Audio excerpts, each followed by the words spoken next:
We stand at the edge of the world, or so it seems, where the human empire, our sprawling, ambitious metropolis of steel and glass, meets the vast grey indifference of the sea.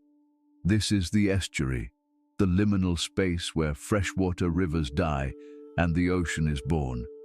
We see it as a boundary, a harbour perhaps, too often a convenience, a place to dump the effluents of our progress. The water is murky, a cold soup of sediment, algae, and the forgotten waste of millions. It seems to our eyes a place of endings, a place where nature has been paved over, silenced, defeated by the sheer, overwhelming force of human will. But beneath the surface, beneath the noise of ship engines and the shadow of our bridges, there is another engineer, a life form that we believe we understand. We see it on ice, served with lemon. We see its chalky remnants scattered on the shoreline, a simple, sharp refuse. This is Crassostria, the oyster.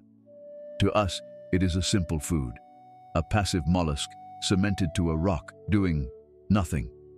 It is an object, a commodity, a creature so simple it lacks a centralized brain, a face, or any motion we would recognize as action.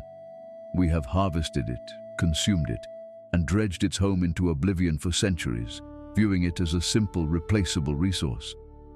But this perception, this is perhaps the greatest illusion we hold about our planet. What if this is not a simple creature? What if this is not a passive inhabitant, but an active, relentless architect? What if this brainless, faceless builder is engaged in a geological project so vast it spans millennia?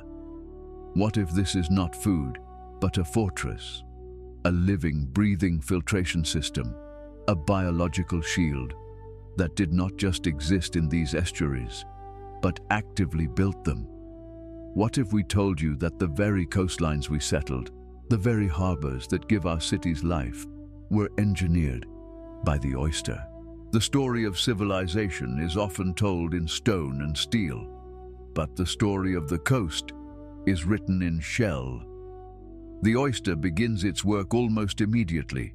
Its entire existence is a masterclass in biological engineering, driven by a single powerful imperative: to eat. And to eat, it must drink. An adult oyster is a living pump, a siphon of incredible efficiency. It draws in the water of the estuary, the mud, the silt, the algae, the pollutants, the noise. It inhales the chaos. One oyster in one day can filter up to 50 gallons of water.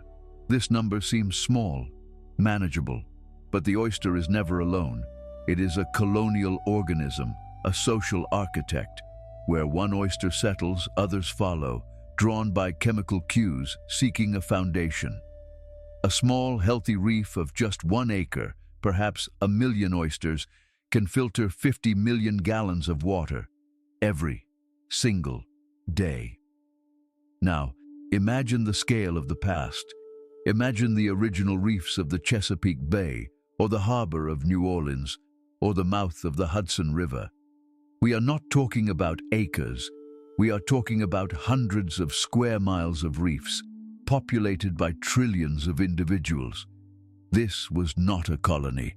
This was a biological force of planetary significance, a living machine processing the entire volume of an estuary in a matter of days. The first immediate consequence of this relentless action is clarity. The water, once a murky brown soup, thick with suspended sediment and nitrogen-fueled algal blooms, is subjected to this massive collective filtration. The oyster inhales the particles. It metabolizes the algae, and the sediment it cannot use, it neatly bundles. It secretes a biological cement, binding the silt, the pollutants, and the waste into dense pellets, which then drop to the sea floor. This is not just cleaning. This is active sequestration. The oyster is a living lockbox, taking the noise of the ecosystem and binding it into the substrate. The water becomes clear. Light, once blocked by the suspended murk, now penetrates deep into the water column. And where light goes, life erupts. This is the second domino.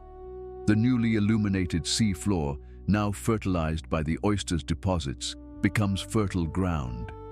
Eelgrass and seagrass, the great underwater meadows of the ocean, can finally take root. These grasses, suffocated by the darkness of our polluted present, return in vast fields. These meadows are not just plants. They are the nurseries of the sea. They become the hiding places and feeding grounds for thousands of species of juvenile fish, crabs, and shrimp. The chemical composition of the water itself begins to change. The oyster, by filtering the algae, is actively combating the dead zones caused by nitrogen runoff. It is the estuary's liver, tirelessly purifying the system, creating the fundamental conditions for a complex web of life to exist. But the oyster is not finished. It is not just a filter, it is an architect. Its greatest engineering feat is not what it removes from the water, but what it builds. When an oyster larva, known as a spat, is ready to begin its life, it must find a hard, clean surface to attach to. It cannot survive on the soft mud of the estuary floor, and in the vast, silty expanse of the coast, the best hard surface it can find is the shell of another oyster. This is the secret to its geological power. They settle upon each other, generation after generation, century after century, millennia after millennia. Each new layer of oysters cements itself to the shells of its ancestors. The structure begins to grow. It rises from the mud, not as a random pile, but as a complex three-dimensional living structure. This is the oyster reef. It is a labyrinth of crevices, tunnels, and caves. It is a fortress, and it is a city. This intricate stony matrix immediately becomes the most valuable real estate in the estuary. The small crabs, the shrimp, the worms, the juvenile fish, they surge into this new, protected environment. The reef becomes a concentrated buffet, a fortress safe from predators. This, in turn, attracts the next level of the food web. The striped bass, the birds, the larger predators. They all come to the reef. What was once a barren, lifeless mudflat has been transformed by this single, underestimated engineer into the most productive and biologically diverse habitat on the coast. It is a domino effect of creation, all starting with one creature's simple desire to filter its next meal. As marine ecologists have observed, the oyster doesn't just live in the ecosystem, it is the ecosystem. It builds the very world it inhabits, and in doing so, creates a world for thousands of others. Now we must step back. We must look at this process not through the lens of a single season or a single human lifetime, but through the vast expanse of deep time. We move forward centuries, millennia. We are looking at the coast of North America as it existed for 10,000 years, long before the first European ships scarred the horizon. The world the oyster built is staggering. The reefs are no longer small structures. They are colossal. In places like the Chesapeake Bay, the reefs grew so large they became navigational hazards. Early colonists described mountains of shells rising from the seafloor, structures so vast they could rip the hull from a wooden ship.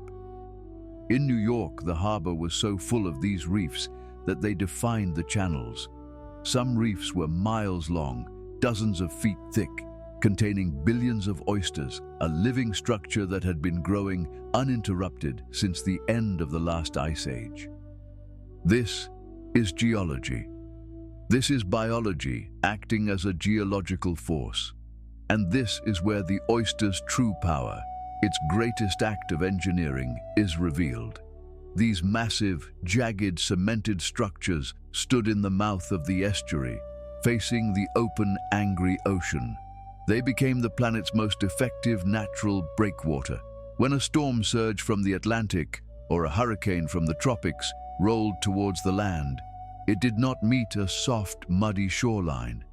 It met the reef, This living wall, miles wide and incredibly complex, would intercept the raw power of the ocean.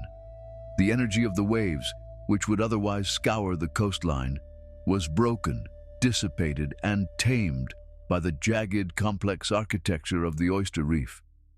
Behind this shield, the water was calm. In this protected lee, the salt marshes, the second line of coastal defense, could thrive. The calm water allowed sediment to settle, to accumulate. The land itself began to grow, to stabilize. The oyster was not just protecting the coast, it was actively building it. And this is the great ecological irony. We, humanity, arrived on these shores seeking harbor. We found these perfect calm bays, these deep water channels, these coastlines miraculously protected from the wrath of the ocean. We saw them as ideal places to build our ports, our towns, our future metropolises. We settled New Amsterdam, later New York. We built Baltimore. We founded New Orleans. We thought we had found these perfect, safe harbors. We never realized they were not found. They were manufactured. We were building our civilization in the calm, protected shadow of a fortress built by a mollusk. We were beneficiaries of an ancient engineering project we didn't even know existed. And then we did what we always do.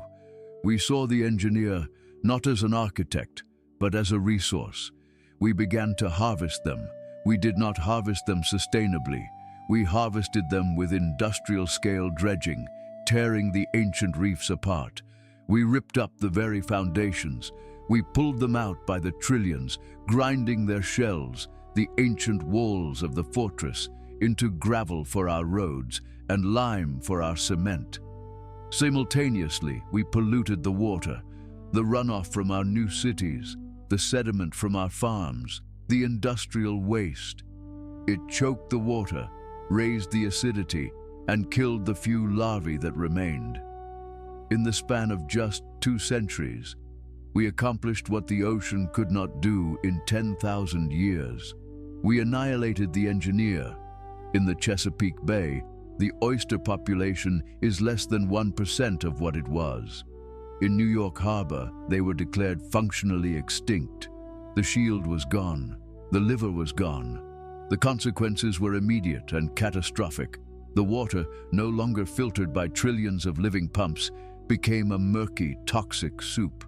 The algal blooms returned, fueled by our nitrogen waste. The dead zones spread. The light vanished. The seagrass meadows died, and with them, the nurseries. The fisheries that had fed civilizations for millennia collapsed. But the most terrifying consequence was the loss of the shield. The coastline, now naked and exposed, began to erode. The salt marshes, no longer protected by the breakwater, were washed away by the tides. And then, the storms came. In 2012, Hurricane Sandy pushed a massive storm surge toward New York City. It met no resistance. There was no ancient reef to break its power. The water inundated the subways, the streets, the neighborhoods we had built in the calm, safe harbor that the oyster had engineered. We are now spending billions, tens of billions of dollars to build concrete sea walls, stone barriers, and artificial levees. We are desperately trying to engineer a solution to do the exact same job the oyster once did for free. We are building dead, gray walls to replace the living, breathing fortress we destroyed. We look at the world, and we see ourselves as the only true intelligence, the only true engineer. We see nature as a passive backdrop, a collection of resources to be managed, or a force of chaos to be tamed. The oyster exposes this as a profound arrogance, a simple mollusk, a creature with no thought, no plan, no grand design. It simply enacted its biological imperative, to eat, to survive, to build upon the legacy of its ancestors. And in doing so, it unleashed a cascade of creation. It filtered the water, it ignited a food web, it built a city for thousands of species, and it raised a geological shield that tamed the ocean and stabilized a continent. It forces us to redefine engineering. It forces us to ask, what is intelligence? Is it the mind that can design a concrete wall? Or is it the billion-year-old evolutionary process that creates a living wall that also feeds an entire ecosystem, protects the shore, and builds the land?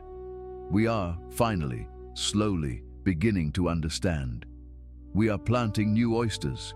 We call it restoration or living shorelines. But it is more than that. It is an act of remembering. It is an admission that we are not the masters of this planet. We are, at best, apprentices to the true engineers. The history of our world was not just written by volcanoes and ice ages. It was written shell by shell by its inhabitants. We are only just now learning to read their language, and we are realizing that we are not just living on the earth. We are living in the calm, protected world that its hidden architects, like the oyster, built for us. This is just one of an infinite number of stories happening every day right beneath our feet. What other ecosystem engineer do you think has silently shaped our world? Let us know your theory in the comments. If you enjoy discovering the hidden forces that truly control our planet, subscribe to Ecosystem Engineers and activate the notification bell, because nature is never still.